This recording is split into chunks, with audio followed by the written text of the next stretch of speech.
et sera satisfait. 11.3. Jésus recevra l'honneur douce comme Isaïe l'a prophétisé en détail. Jésus est né et a souffert jusqu'à sa mort. Cela l'a fait pour nous. Jésus-Christ est venu pour mourir, et mort pour vous asservir. L'appel de Jésus. Ésaïe 59 2 et 10 55 1 à 2 et 6 à 7 à notre situation sans Christ. Ésaïe 59 2 et 10 1. Nous sommes séparés de Dieu 2. Nous sommes aveugles et morts dit Dieu merci, il existe un sorti. L'appel au salut. Ésaïe 55 1 à 2 et 6 à 7 1. Venez aux eaux de la vie 1 à 2. C'est le moment 6 à 7. Jésus-Christ est venu pour mourir, et mort pour vous asservir. Application à exemple de la princesse Diana, décédée le 31 août 1997. Une invitation à ceux qui n'ont pas mis leur foi au Christ. C'est un défi à ceux qui ont déjà fait confiance au Christ. N'attendez pas qu'il soit trop tard. Devenez membre de la chaîne Today et bénéficiez de réconfort et de soutien dans les moments difficiles. Cliquez sur le lien dans la description de la vidéo. Mardi 9 avril 2024 page 3 autres. Résumé. Là, sur la croix du Calvaire, il n'y avait pas d'autre chair comme celle-là, ni d'autre prédicateur comme Jésus. Là où se livre la bataille des siècles, notre aimant Sauveur Jésus-Christ a voulu nous enseigner une grande leçon. Et c'est la leçon dont nous avons tant besoin dans ce domaine. Par Gilles Roman autre. Luc 23 33 à 43 Capitaine Gilles Roman. Pasteur Belleflower 13 avril 2003 Introduction. Là, sur la croix du Calvaire, il n'y avait aucune autre chair comme celle-là, et aucun autre prédicateur comme Jésus. Là où se livre la bataille des siècles, notre Sauveur aimant Jésus-Christ a voulu nous enseigner une grande leçon, et c'est la leçon dont nous avons tant besoin ces jours-ci où le monde vit dans la confusion et le désespoir à la recherche d'une réponse à ses problèmes, et le monde est incapable de répondre à ses besoins. Le croyant au Christ ressuscité doit savoir que la prédication de l'Évangile est cruciale si nous voulons faire une différence dans ce monde et élargir le royaume de Dieu. Nous devons prêter une attention particulière à ce que Jésus nous a enseigné dans son message. De la croix du Calvaire, certains disent les 7 paroles ou 7 dictons de la croix, quel que soit le nom que vous utilisez. Il y a un message clair sur ce que Jésus veut nous donner. Un congrès international de l'armée du salut se tenait à Londres, en Angleterre, et son fondateur, le général William Booth, a été hospitalisé en raison de son état de santé. Les dirigeants de l'armée du salut étaient très inquiets. Pour la première fois, le leader n'allait pas assister à une conférence internationale. Ils ont convenu de lui adresser un message ou quelques mots d'encouragement pour encourager les participants à un tel congrès. Un télégramme était arrivé quelques instants avant l'égalisation du congrès, du général William Booth. Lorsque ce télégramme arriva à la chaire, le public attendait avec impatience et le message disait « Officier de l'armée du salut, autre ». La parole de Dieu nous dit que notre Seigneur Jésus-Christ a été moqué parce qu'il a vécu et est mort pour les autres. Examinons 3 façons dont Jésus-Christ a vécu et est mort pour les autres. Christ a vécu et est mort. Aimer et pardonner aux autres. Christ a vécu et est mort pour les besoins des autres. Le Christ a vécu et est mort pour le salut des autres. N'attendez pas qu'il soit trop tard. Devenez membre de la chaîne Today et bénéficiez de réconfort et de soutien dans les moments difficiles. Cliquez sur le lien dans la description de la vidéo. Mardi 9 avril 2024 page 1 à le Christ allait dire « J'ai soif ». Jean 19, 28 Mais il était plus important d'élever une prière au Père et d'en demander d'autres. Et dit « Père,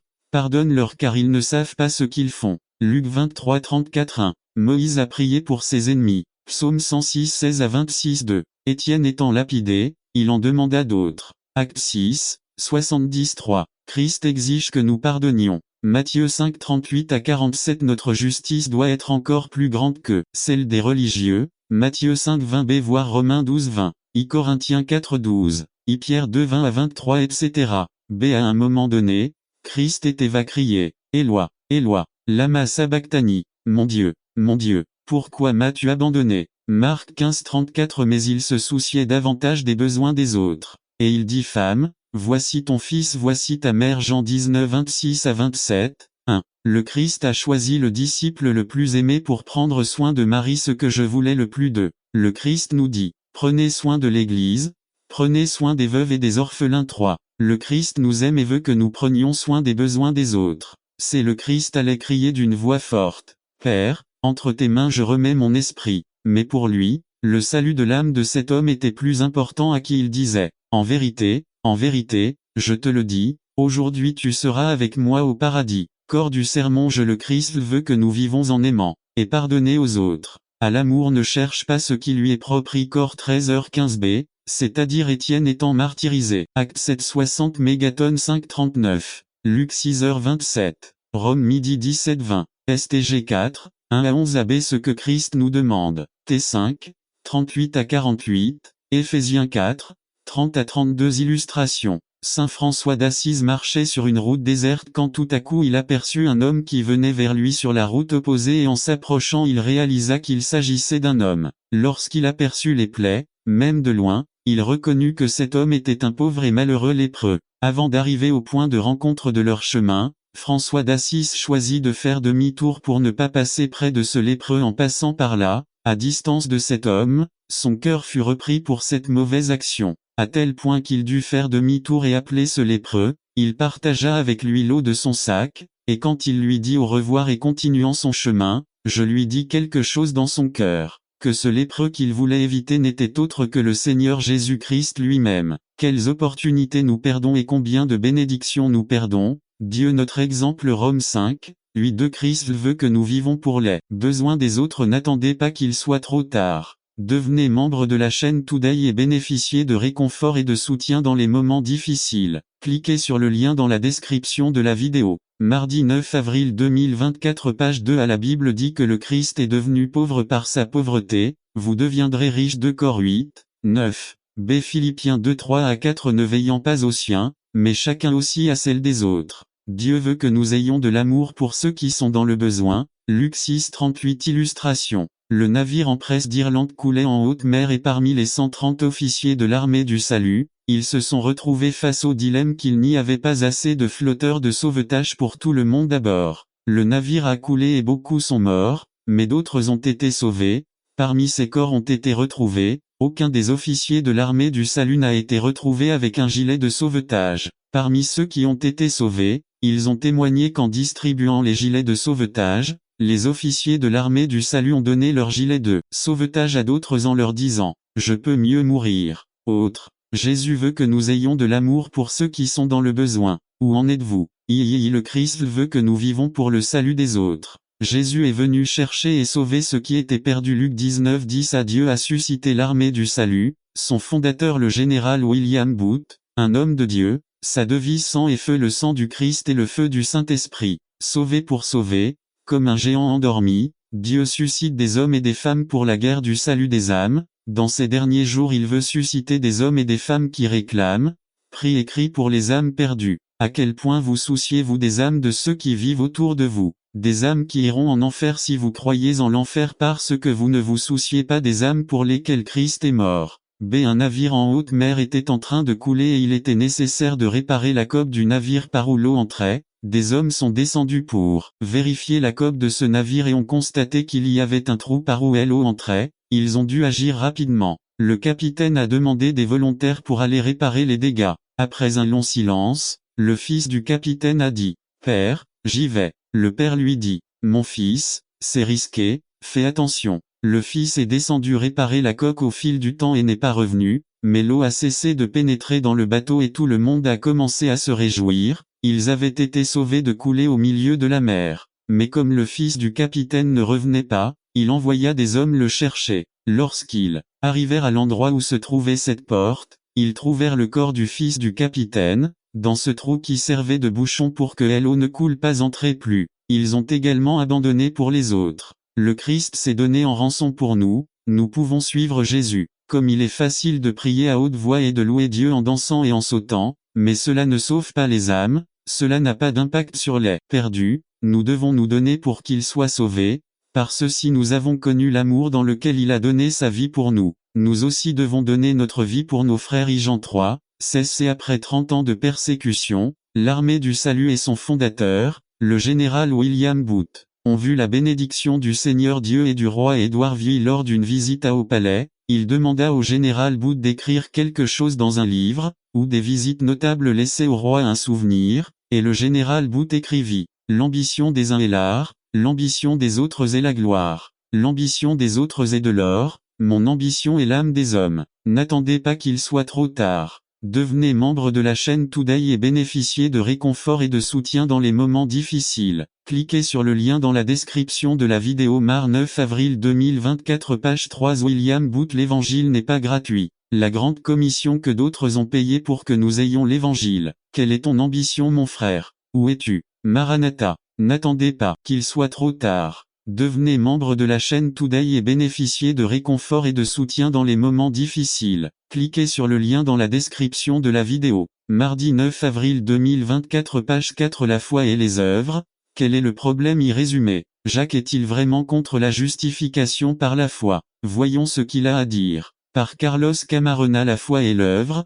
Quel est le problème y texte? Jacques 2 14 à 26 Lecture biblique. Hébreux 11 1 à 3 par Carlos C. Camarena. Introduction à Alors que nous poursuivons notre étude de l'Épître universelle de Jacques, nous entrons dans une section qui a été un sujet de débat depuis la réforme protestante du XVIe siècle. Luther, qui venait de découvrir la doctrine de la justification par la foi dans le livre des Romains en particulier 3 28 à 4 24, a appelé Jacques l'Épître de paille en raison de l'accent qu'elle mettait apparemment sur le salut par les œuvres. La section en jeu est l'étude de ce soir Jacques 2 14 à 26 1. Il est nécessaire de lire le contenu des deux passages pour comprendre la raison d'un débat aussi féroce entre la foi et les œuvres, débat qui dure depuis plus de 5 siècles. Regardons d'abord Jacques 2 14 à 26 14 Mes frères, à quoi cela sert-il si quelqu'un dit qu'il a la foi mais n'a pas les œuvres? La foi peut-elle le sauver? 15 Et si le frère ou la sœur est nu et a besoin de nourriture quotidienne, 16 Et que l'un de vous leur dit,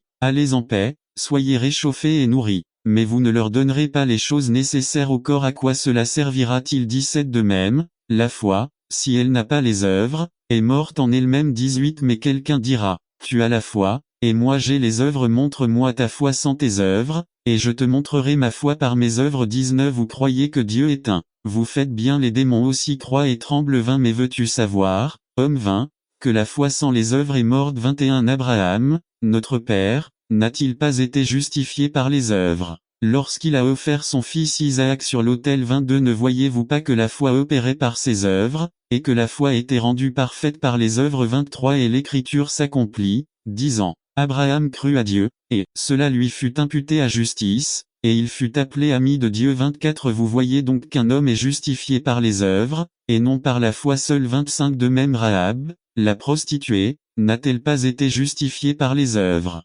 lorsqu'elle a reçu les messagers et les a chassés par un autre chemin? N'attendez pas qu'il soit trop tard. Devenez membre de la chaîne Today et bénéficiez de réconfort et de soutien dans les moments difficiles. Cliquez sur le lien dans la description de la vidéo. Mardi 9 avril 2024 page 1 26 Car, comme le corps sans esprit est mort, de même la foi sans les œuvres est morte. 3. Voyons maintenant ce que dit saint Paul dans Rome 3, 28 à 4, 24-28 Par conséquent, nous concluons que nous sommes l'homme justifié par la foi, sans les œuvres de la loi. 29 Dieu est-il seulement le Dieu des Juifs? N'est-il pas aussi le Dieu des païens? C'est vrai aussi pour les gentils. 30 Car il y a un seul Dieu, qui justifiera la circoncision par la foi, et l'incirconcision par la foi. 31 Devons-nous donc détruire la loi par la foi? En aucun cas. Avant d'établir la loi 4, que dirons-nous? Donc qu'Abraham notre père a trouvé selon la chair. 2 Si Abraham a été justifié par les œuvres, il a de quoi se vanter mais pas avec Dieu. 3 Car que dit l'Écriture? Et Abraham crut à Dieu, et cela lui fut attribué comme justice. 4 Mais pour celui qui travaille,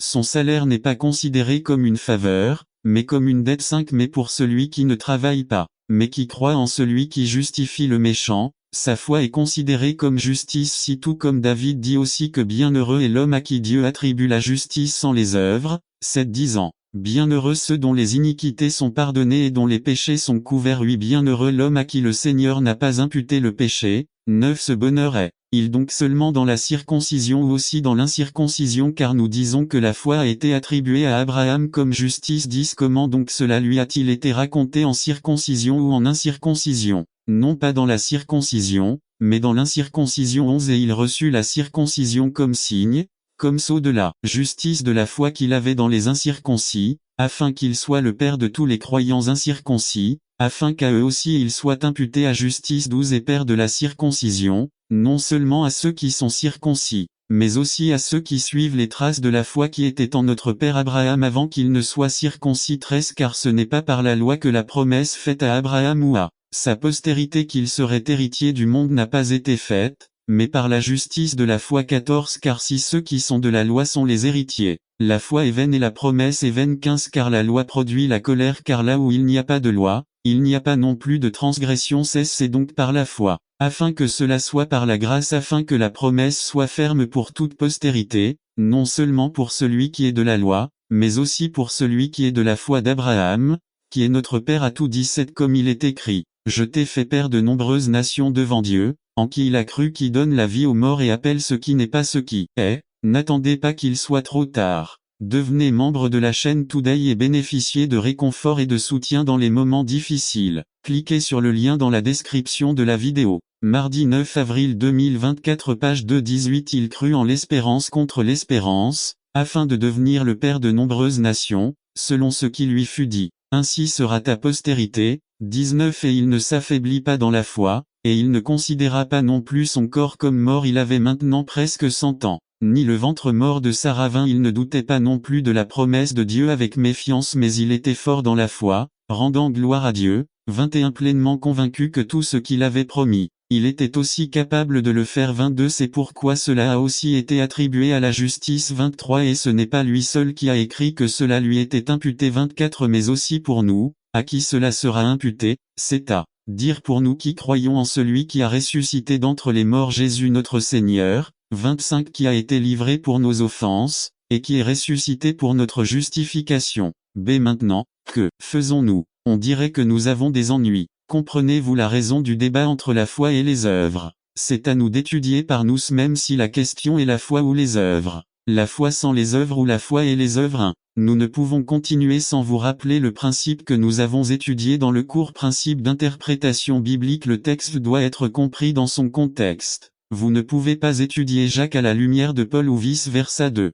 Luther a commis l'erreur de rejeter l'épître de Jacques en la comparant à l'épître aux Romains. D'autres théologiens ont continué à se tromper dans leur interprétation de Jacques parce qu'ils ont fait de Jacques 2, 14 à 26 le cœur de l'épître 3. Mais lorsque nous étudions Jacques dans son contexte, nous réalisons que Jacques 2, 14 à 26 n'est qu'une illustration du point principal formulé en 1, 27. La religion qui est pure et irréprochable devant Dieu et le Père est la suivante: visiter les orphelins et les veuves dans leur tribulation, et de se garder irréprochable de ce monde. 4. Nous ne rendons pas justice à Jacques lorsque nous séparons ce passage du contexte général de son épître. Nous ne devrions pas, par exemple, lire 2,14 sans avoir vu au préalable 2,13 où il est dit que la personne sans miséricorde opère dans un domaine sans foi, même si à un moment donné elle a manifesté intellectuellement sa foi en Christ. 2. La foi, ça marche, à quoi ça sert? Une question rhétorique que Jacques aurait pu poser est: comment celui qui prétend avoir la foi,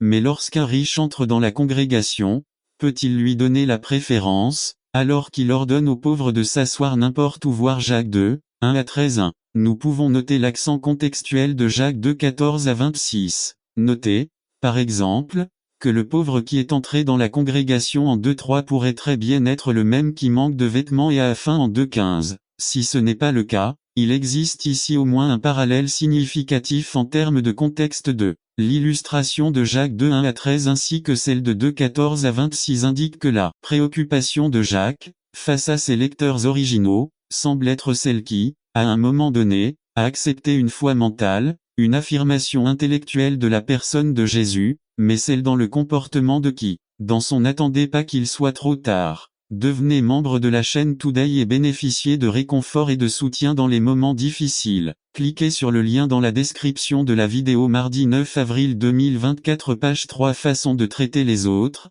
avec leur favoritisme, une telle foi ne semble pas avoir beaucoup de poids. 3. Les illustrations et la discussion qui suivent dans l'épître ne sont rien de moins qu'une synthèse dans le processus d'antithèse. Thèse. Synthèse à l'antithèse serait l'argument des lecteurs de Jacques: nous avons la foi parce que nous avons accepté Christ comme notre sauveur personnel. B. La thèse de James est à: oui, car la religion pure et irréprochable est la suivante: prendre soin des nécessiteux et rester pur dans le monde. C. La synthèse est constituée des illustrations de 2, 1 à 13 et 2516 et des versets suivants. La synthèse dit à l'antithèse: ce n'est pas la foi, votre foi est morte, il n'a pas de vie. Puis il introduit B afin d'inciter ses lecteurs à pratiquer ou à vivre leur foi, c'est-à-dire à les sortir d'une religion de foi morte. James entame un débat avec un membre de la communauté chrétienne, ou probablement avec un personnage imaginaire adversaire, quelque chose de très courant dans la rhétorique grecque de l'époque, rhétorique appelée diatribe. Cela peut être vu dans 2,18.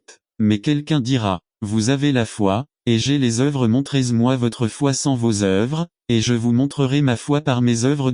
Dans 2,14, Jacques pose deux questions pointues. Mes frères, à quoi sert-il si quelqu'un dit qu'il a la foi et qu'il n'a pas les œuvres? La foi peut-elle le sauver? Dans la langue originale, les deux questions contiennent la particule négative MHJ. Dans de telles questions, une réponse négative est attendue. 3. Jacques est direct, la foi sans les œuvres ne sauve pas. C'est que faisons-nous de Paul et de Romains 3, 28 à 4, 24. Lorsque Luther découvrit la magnifique doctrine de la justification par la foi, en lisant Jacques, il arriva à la conclusion que Jacques était opposé à Paul et qu'il avait choisi Paul plutôt que Jacques 1. Luther a essayé de montrer cet antagonisme contre Paul dans Jacques 2, 14 à 26 et dans Romains 3, 28 à 4, 4 en soulignant que les deux passages contiennent une quantité considérable de parallélisme dans les mots, les phrases, la terminologie et même dans les citations de Paul l'Ancien Testament, en particulier Genèse 15, 6. Il a noté que Jacques a utilisé le même personnage comme exemple, Abraham 2.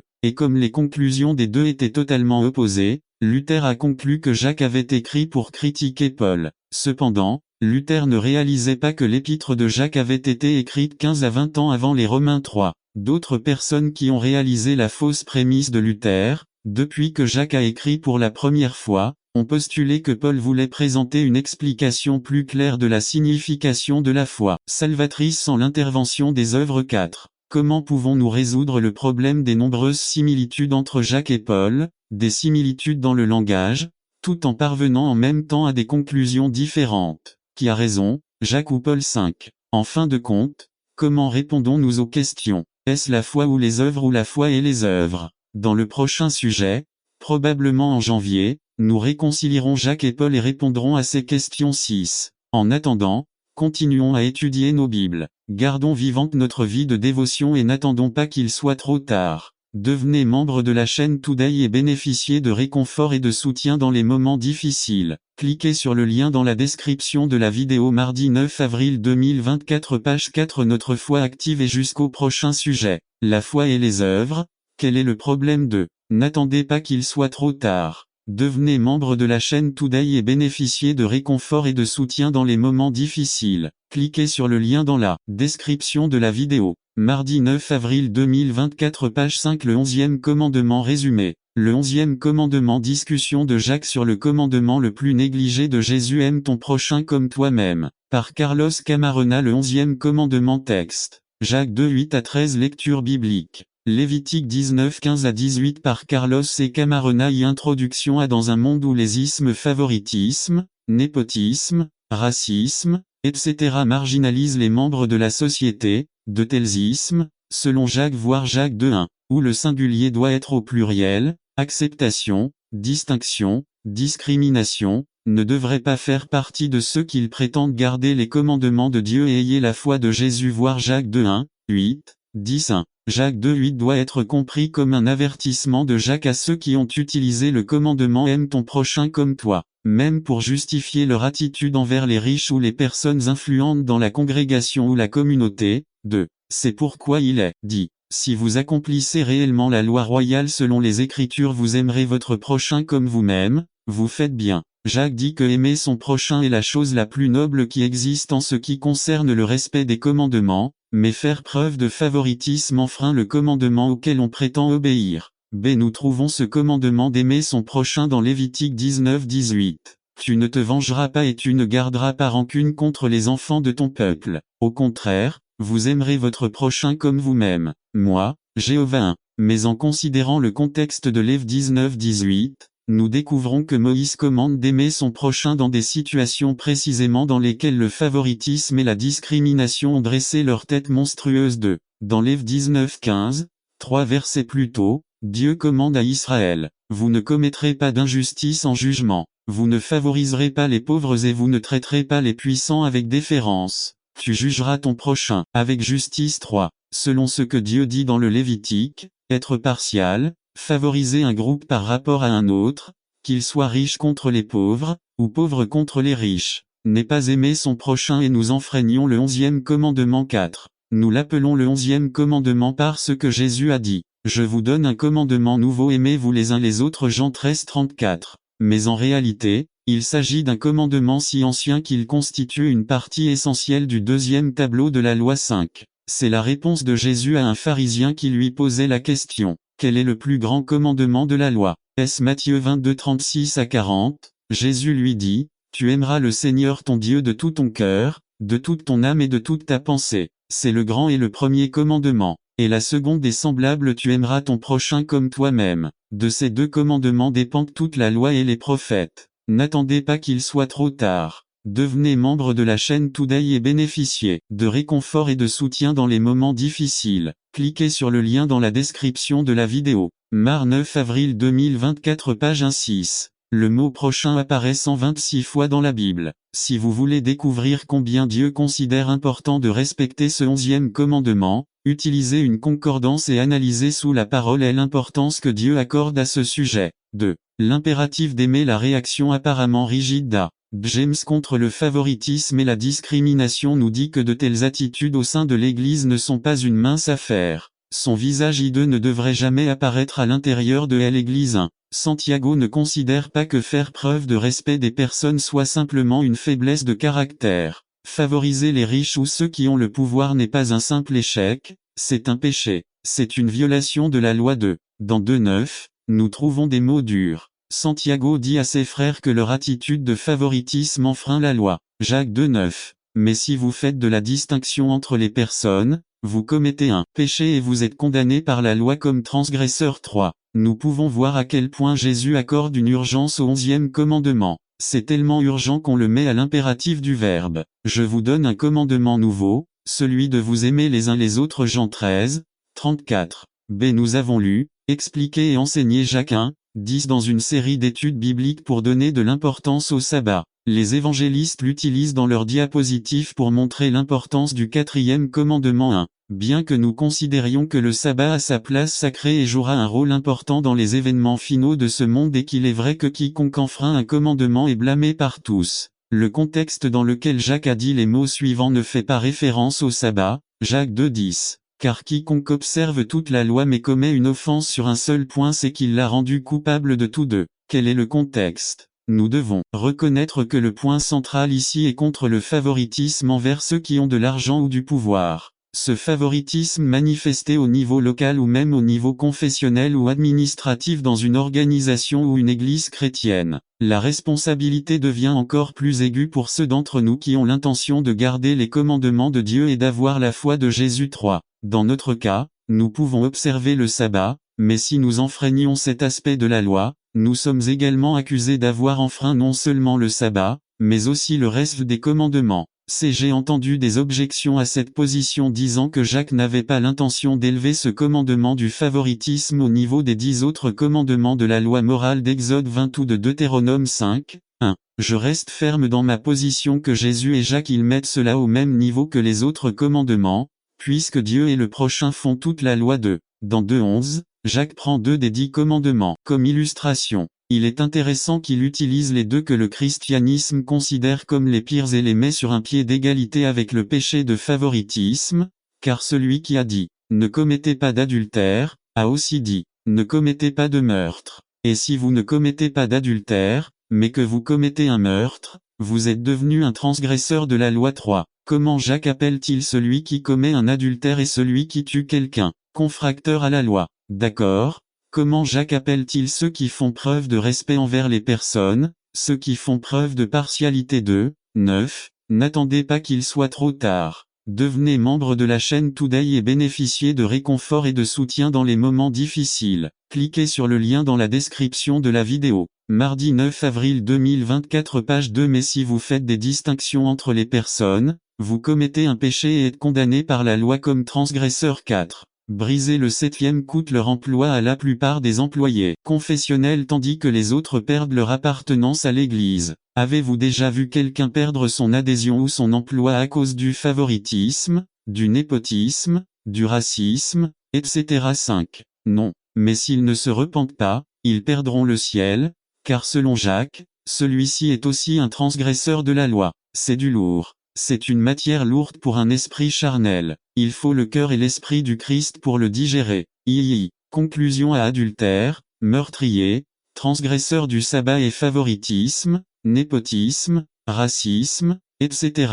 Jacques met tout cela sur le même plan transgresseur de la loi 1. Les auteurs du Nouveau Testament considéraient la discrimination ou le fait de favoriser une personne plutôt qu'une autre comme un péché grave de Galates 3, 27 à 28 affirme que car tous ceux d'entre vous qui ont été baptisés en Christ ont revêtu Christ. Il n'y a plus ni juif ni grec, il n'y a plus ni esclave ni libéral, il n'y a plus ni mâle ni femelle car vous êtes tout un en Jésus-Christ 3. Dans Colossiens 3, 11, Saint Paul affirme que les barrières entre juifs et grecs, circoncis et incirconcis, analphabètes et instruits, esclaves et libéras, ont été brisées voire Éphésiens 2, 11 à 22 pour savoir comment ces barrières continuent de subsister pour ceux qui n'ont pas Christ. La destinée du transgresseur, dit Jacques, est un jugement sans miséricorde 2,13. Santiago pointe du doigt ceux qui agissent de la sorte 1, 2,13. Car un jugement sans miséricorde sera rendu à celui qui ne fait preuve d'aucune miséricorde, et la miséricorde se glorifie contre le jugement.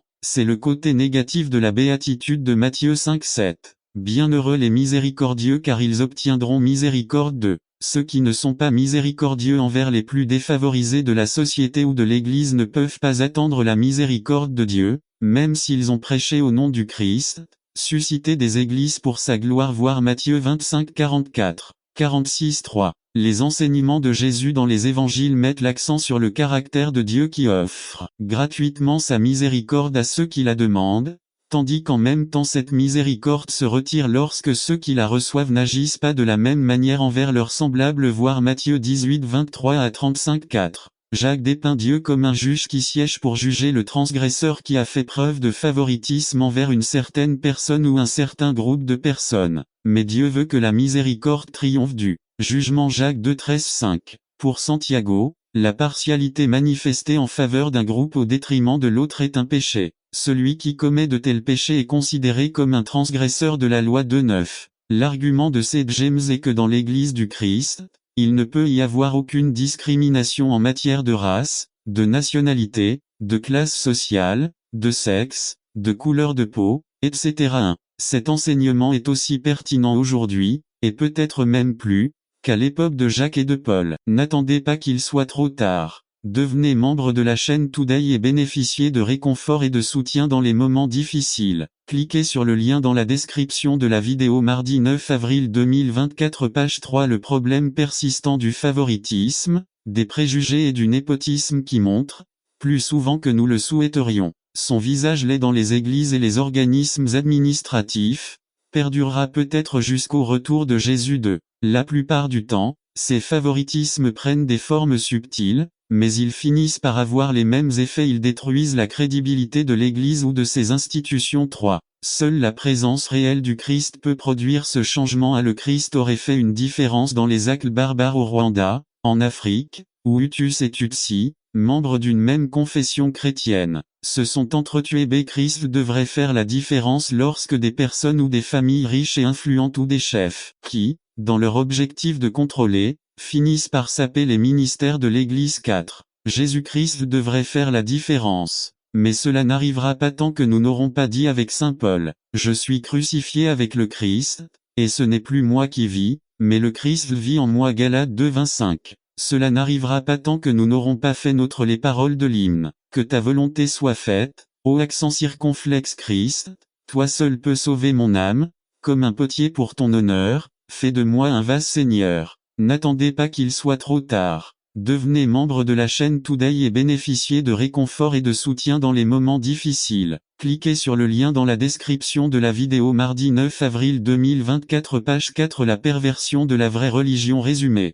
L'avertissement de Jacques contre la perversion de la vraie religion par les Jones infidèles qui contrôlent l'Église avec leur argent. Par Carlos Camarona. La perversion de la religion pure. Jacques 2 1 à 7 texte. Luc 6 20 à 23 par Carlos et Camarona. Introduction. Un chapitre 2 de Jacques vient nous illustrer en termes très clairs le côté négatif de ce que Jacques considère comme une religion pure et sans souillure, voire un plus que 27. Santiago appelle cette religion négative une religion sans foi. 1. Jacques commence cette section en disant 2-1. Mes frères, ayez la foi en notre glorieux Seigneur Jésus-Christ. Commence en distinction de personne. 2. Nous savons ce que signifie manifester la patience des saints. À 14-12. Jean dit que cela se manifeste de deux manières: à ceux qui gardent les commandements de Dieu, b. ceux qui ont la foi de Jésus. 3. Nous pouvons bien expliquer les commandements de Dieu, mais lorsque nous parlons de la foi de Jésus, nous pensons généralement aux aspects cognitifs, aux aspects d'acceptation mentale, aux questions de croyance. 4. Pour Jacques, cependant, l'obéissance aux commandements ne peut exister sans la foi de Jésus, tout comme la foi en Jésus n'existe pas sans la démonstration de l'obéissance. Cela sera bien illustré tout au long du chapitre 2, 5. Ceux qui ont la foi en Jésus, dit Jacques, sont ceux qui vivent comme Jésus a vécu. A. Soumis au Père, b. ayant une conduite juste. Voir Luc 20 21. B. Jacques 2 1. Mes frères, ayez la foi en notre glorieux Seigneur Jésus-Christ, sans distinction de personne. 1. J'aime la traduction de la New American Bible. Mes frères, n'ayez pas foi en notre glorieux Seigneur Jésus-Christ avec une attitude de favoritisme. 2. L'appel de Jacques à avoir la foi de Jésus est un appel à l'obéissance active. Ici, dans cette illustration, Jacques dit que si les croyants avaient la foi en Jésus, ils mettraient de côté le favoritisme et la discrimination. 3. Les croyants de l'épître de Jacques étaient habitués à la partialité. Dans ce cas, il s'agissait d'un parti pris en faveur des personnes financièrement aisées au sein de la congrégation. 4. Bien que l'illustration de Jacques concerne la question des riches par rapport aux pauvres, la réalité est que le mot grec dans Jacques 2 1 est traduit par sans distinction, sans respect, sans discrimination ou avec favoritisme. N'attend pas qu'il soit trop tard. Devenez membre de la chaîne Today et bénéficiez de réconfort et de soutien dans les moments difficiles. Cliquez sur le lien dans la description de la vidéo. Mardi 9 avril 2024 page 1. Le grec est pluriel prosopolmier 5. Cela indique qu'il y avait bien plus que la simple pratique du favoritisme des riches par rapport aux pauvres. Il existe des pratiques de partialité ou de favoritisme. Dans d'autres domaines. 6. L'une des pratiques antichrétiennes possibles est qu'il doit y avoir eu une discrimination contre les esclaves, contre certaines nationalités, contre les femmes, contre les veuves, contre les orphelins, contre ceux de statut social inférieur. C. James supplie les croyants d'arrêter ces pratiques. Santiago interdit la continuité des activités au sein de la congrégation qui permettaient la discrimination contre certains groupes. 1. Cette perversion de la vraie religion peut trouver son parallèle dans les types de discrimination du XXIe siècle à l'intérieur et à l'extérieur de l'Église. 2. Tout comme la congrégation de Jacques pratiquait de telles inégalités sociales et discriminations au sein de la congrégation, de tels péchés se reproduisent souvent dans les congrégations chrétiennes modernes, même dans celles qui prétendent garder les commandements de Dieu, mais qui n'ont manifestement pas la foi de Jésus. 3. Combien de congrégations sont paralysées lorsque leurs dirigeants permettent à ceux qui ont de l'argent en eux de dominer les décisions et les déterminations de l'Église entière. 4. Combien de congrégations sont paralysées lorsque certains individus ou familles s'emparent de la direction de l'Église locale et prennent des décisions unilatérales qui ne conviennent qu'à ceux qui sont au pouvoir. 5. Jacques appellerait cela la perversion d'une religion pure et irréprochable. Voir 1,27. Dans les versets suivants, Jacques nous illustre comment cela s'est produit dans la relation entre les riches et les pauvres au sein de la congrégation. 6. Le texte biblique nous fournit un outil sur la façon dont nous devons traiter lorsque des problèmes comme ceux-ci surviennent dans l'Église. 2. L'illustration à l'illustration fournie par Jacques est celle de deux personnes entrant dans la congrégation, que nous l'appelions une église ou autre. Le projecteur sur lequel Jacques se concentre lorsque ces deux personnes entrent rend immédiatement visible comment ils sont traités par la congrégation. 1. Jacques 2 2 à 3.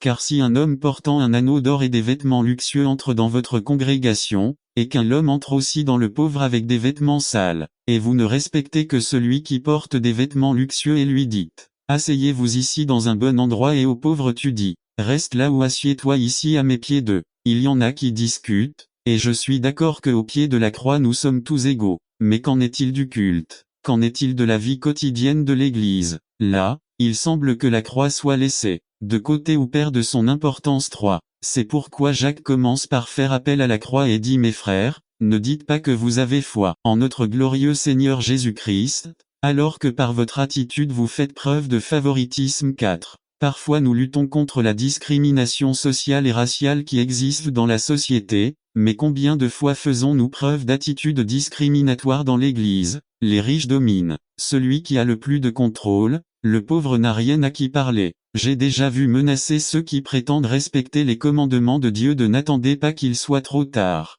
Devenez membre de la chaîne Today et bénéficiez de réconfort et de soutien dans les moments difficiles. Cliquez sur le lien dans la description de la vidéo. Mardi 9 avril 2024, page 2. Migrer ceux qui n'ont pas de papier. 5. La position de James est que la discrimination, les préjugés, la partialité, le favoritisme, s'ils n'ont pas leur place dans la vie de la société, devraient encore moins avoir leur place dans la vie d'une église. La préoccupation de B. James, bien qu'il utilise les termes riches et pauvres dans son épître, va beaucoup plus loin en faisant référence à ceux qui ont ou qui n'ont pas. Cela implique le racisme, le népotisme, préférence pour les membres d'une même famille, le favoritisme et tous les ismes négatifs qui abondent dans la société et dans l'Église. 1. Dans tout l'Empire romain, il y avait des preuves de faste et de richesse, à l'intérieur et à l'extérieur du christianisme. L'homme riche faisait toujours savoir à tout le monde qu'il était riche. Il portait sa richesse à Jérusalem. L'extravagance des riches pouvait être vue dans leurs maisons, leurs vêtements et même dans leurs offrandes abondantes dans le temple, contrairement aux pauvres marginalisés. Voir Matthieu 12 41 à 44 3. Comme Jacques indique que la communauté des croyants a péché en discriminant, a péché en jugeant que les riches étaient bénis par Dieu, alors qu'être pauvre impliquait être maudit par Dieu. 4. Santiago s'attaque à la pratique courante de son temps, une pratique que nous voyons clairement dans nos pays latins, même dans les congrégations de croyants, de la façon dont sont traités les gens qui arrivent dans des charrettes et bien habillés à l'église, et ceux qui arrivent et ils accrochaient leur chapeau dehors. 5. Dans l'église médiévale, les riches se réservaient leur place dans les temples en payant de grosses sommes d'argent au clergé, tandis que les pauvres s'asseyaient dans des endroits désignés bancs libres. Et voir Alex Moité. The Message of James in the Bible SPA aujourd'hui Interversity, de Honey Grove, Illinois, 1985, 96. L'argent parle encore très fort dans la société, et malheureusement, il parle encore très fort dans de nombreuses églises. Jacques 2,4 dit: Ne faites-vous pas de distinction entre vous, et ne devenez-vous pas des juges selon de mauvais critères. Conclusion. Après avoir illustré la religion souillée ou impure, voir Jacques 1,27, Jacques veut maintenant démontrer à quel point le critère de jugement et de valeur divin de Dieu est différent de celui de ceux qui jugent les choses mauvaises. Jacques 2,4 1. Nous devons noter que la fausse religion a inversé les valeurs divines, le système de valeurs de Dieu comme on peut le voir dans l'Ancien Testament. Voir Ésaïe 1 à 17, Mi 6 à 8, Amos 5 21 à 24, 7 9 à 10, PS 68 5 2. Le premier point que Jacques fait valoir est, 5, mes frères bien-aimés, écoutez, Dieu n'a-t-il pas choisi les pauvres de ce monde, riches en foi et héritiers du royaume qu'il a promis à ceux qui l'aiment? 3. Dans le deuxième point, Jacques les confronte à une énorme vérité et pose deux questions pénétrantes, 6 à 7. Mais vous avez déshonoré les pauvres. Les riches ne vous oppriment-ils pas, et n'est-ce pas eux qui vous traînent devant les tribunaux? Ne blasphème-t-il pas la bonne réputation qui vous a été invoquée? 4. Lorsque Jacques fait valoir son premier point, il dit: Dieu n'a-t-il pas choisi les pauvres de ce monde? 5. James semble suivre Luc et non Matthieu à ce stade. N'attendez pas qu'il soit trop tard. Devenez membre de la chaîne Today et bénéficiez de réconfort et de soutien dans les moments difficiles. Cliquez sur le lien dans la description de la vidéo. Mardi 9 avril 2024, page 3-5. Matthieu 5,3 dit: Bienheureux les pauvres en esprit, car le royaume des cieux est à eux. Luc 6,20, cependant, dit: Bienheureux les pauvres. Point final. C'est ce que souligne Santiago. Et tu sais quoi, dit Jacques? Les pauvres sont ceux que Dieu favorise. Le but de Jacques 2,5 n'est pas que la situation économique donne aux pauvres le droit au salut. Jacques ajoute un élément que ni Matthieu ni Luc ne contiennent. Jacques dit que les pauvres sont favorisés par Dieu non pas parce qu'ils sont pauvres, mais parce que ils sont les héritiers du royaume que Dieu a promis à ceux qui l'aiment. En d'autres termes, Ils aiment Dieu, mais plus important encore, B. Ils sont riches en foi. 2. Choisis parce qu'ils sont riches dans le domaine de la foi. Ils reposent sur les promesses de Dieu. Son espérance est vivante lorsqu'il s'agit du futur royaume de Dieu. Ce sont eux qui répondent le plus à la promesse de l'espérance à venir. Ce texte pose problème à beaucoup car il semble exclure les riches du royaume. Santiago parlait d'une réalité de son époque qui peut être une réalité aujourd'hui. 1. L'homme riche était en dehors du royaume au temps de Jacques pour les péchés suivants. Jacques 2,6. C'est A. Il méprisait les pauvres. B. Ils l'ont opprimé ou exploité. C. Il a utilisé les tribunaux pour en profiter. D. Ils ont blasphémé le nom de Dieu en prétendant avoir la foi de Jésus, mais dans leur action, ils ont nié son efficacité. Le sage avait déjà dit. Prov 17,5. Celui qui se moque du pauvre déshonore son Créateur et ne restera pas impuni. 2. Et si le riche d'aujourd'hui place sa confiance dans l'autorité qu'il a pour garantir son argent et dans le procès